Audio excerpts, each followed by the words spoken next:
Right folks, and welcome back. Bit of a different video today because we've bought a couple of projects. So off-grid solar system's working well. A lot of people asking about it. So we've not got a grid connection, so we can't export electricity. But basically we've oversized the solar panels just to make sure we've got power all year round, because we've been running a diesel generator for years here. So at the moment these solar panels are basically keeping the batteries charged all the time. They're even charged at night, and basically they're covering our consumption as we're using it. I'll do a separate video on that in a few weeks. But today's video is about the Landrovers, so I'll turn the camera around. So as a lot of people will know, we've got a Land Rover 110 200 TDI that we're restoring just now. It's going a bit slowly, but just because I'm trying to do everything right, it's going to have to go through an MOT when we're finished, because it's not quite MOT exempt. So I'm just trying to make sure everything's done right, refurbishing the axles, etc. That's going to be our main car when that's done. But I've always fancied a lightweight Land Rover, so basically I've collected some bits over the last few weeks, just when I saw them cheap. And I've just bought a couple of Land Rovers, so that's like most of the bits off the green one that I've just bought, but I'll show them to you. Hi Cat. We are still doing work up here. Been concentrating on this solar system for a few months, and then we're just trying to get the yard fenced in. As some people know, we've had a few thieves and intruders and a few problems, so I've got new yard gates. They've sat there nearly 5 years. I think I bought them in 2019, I think October 2019. So the intention is the next couple of months to get the gates on, get another drain in here for the water, get my yard kind of tidied up, get this bit concreted and get it all fenced round, just so we've got a bit more parking area. So basically I've always fancied a lightweight Land Rover. I wanted one when I was younger. When I was a teenager I did up a Land Rover Defender 90.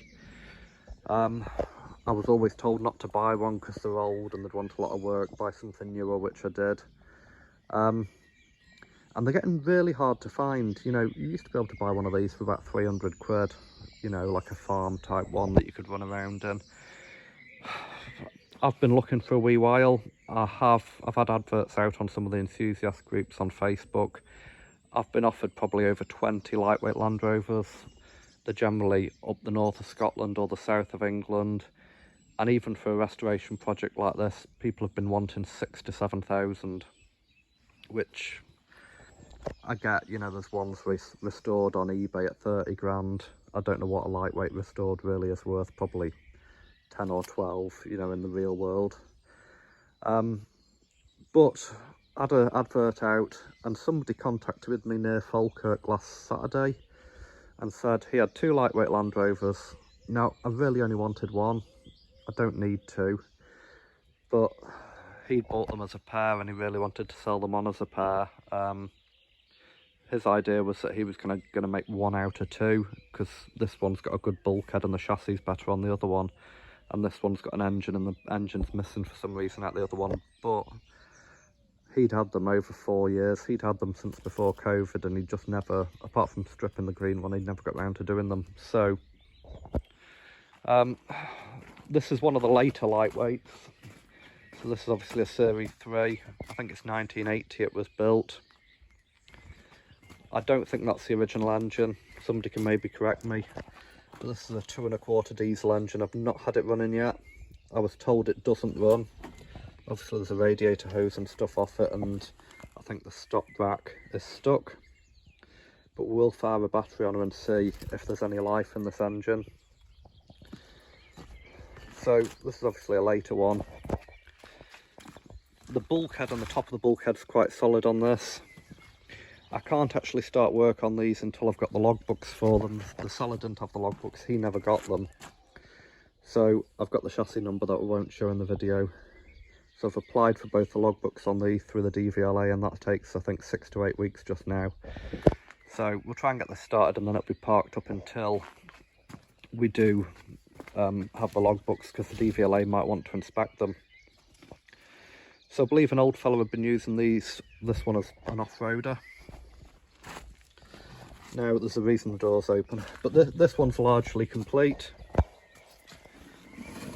It's done 55,000 miles, which is probably genuine. I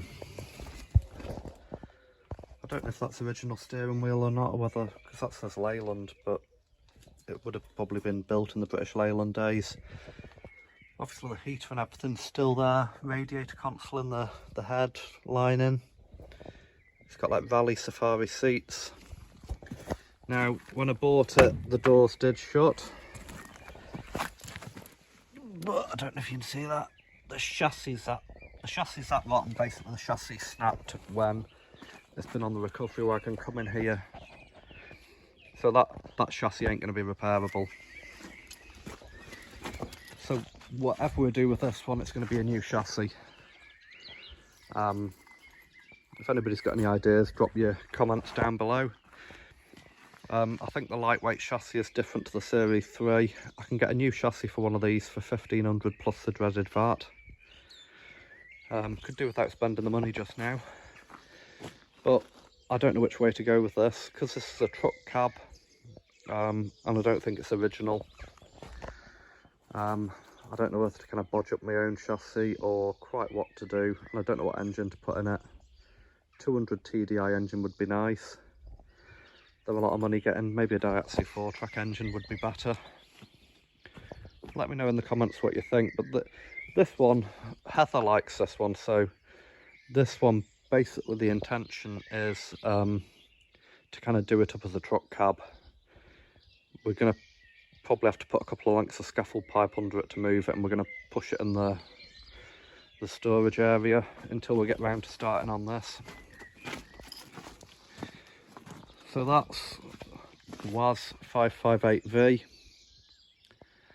So that will probably be restored the way it is. Probably see we've got a massive hole there for the gates to go in. And this one, although it looks bad, is actually in far better condition. Again, let me know in the comments what you think. The bulkheads, I think the bulkhead's beyond repair on this. Although, you know, on a lightweight they are just sheet plate. I can probably buy footwells and I could probably make a bulkhead for this. The chassis, like there's holes, the holes are in flat plates. The chassis legs aren't bad, although there is some holes. Rear cross member's probably the worst. So this is the original lightweight axles with the short stubs. So the intention with this one is either to fix the chassis or replace the chassis, and probably do it up the way it is. Probably be the original green, keep the hard back on it, just basic seats. You'll see the cross member's the worst bit. But this has got the original folding tailgate that's pretty rare, the cat flat back. So I'm not sure if the diesel engine in the other one runs, we might put the diesel engine and box in this and keep this as kind of an original one. Might strip this down first because it's pretty much stripped as it is. And I do have the clocks and all the dash, but apparently they fell out according to the owner, so yeah, might kind of strip this one first. I think it's going to be a case of kind of strip them both down into a million pieces, box everything up and decide what we're going to do. The bulkheads for the lightweights are quite easy to get. You can get a bulkhead for about £1,000 galvanised, but that top piece, they're impossible to get. Potentially, I don't know if you could modify one off a series or a 90, you know, just cut it and weld it. Again, if anybody's got any advice. But it looks bad, but do we replace the bulkhead or do we make one? Do we replace the chassis?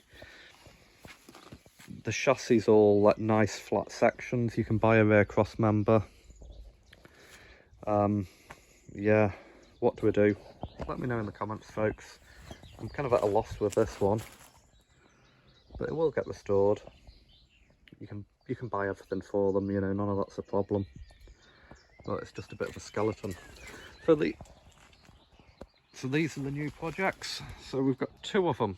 Yeah, like we say, we've got two of them, but we do have a lot of the bits for the green one. We have a spare set of doors there. The previous owner had chassis sections made up to fix the chassis, so yeah. Right folks, so that's the latest restoration project, so we didn't need anything else to do. We're pretty busy, but we've bought them for the future. So basically I paid £900 for the pair, £450 a vehicle. Like I say, they are registered on the DVLA, but the guy didn't have the logbook, so I've applied for them. Now, they've got to be worth more than that, even for braking or for spares, but if anybody's got any ideas what we should do, what engine to put in the red one, am I right keeping the green one original?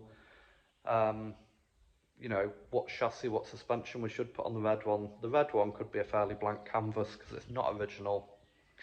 I don't think there's anything original on it. But we could make it a coil springer. We could do anything. Just drop it down in them comments below. And if anybody knows anywhere where there is lightweight bits for sale, like another bulkhead or something, or even a chassis, let us know, drop us a comment, and yeah, follow along if you want to see these getting restored.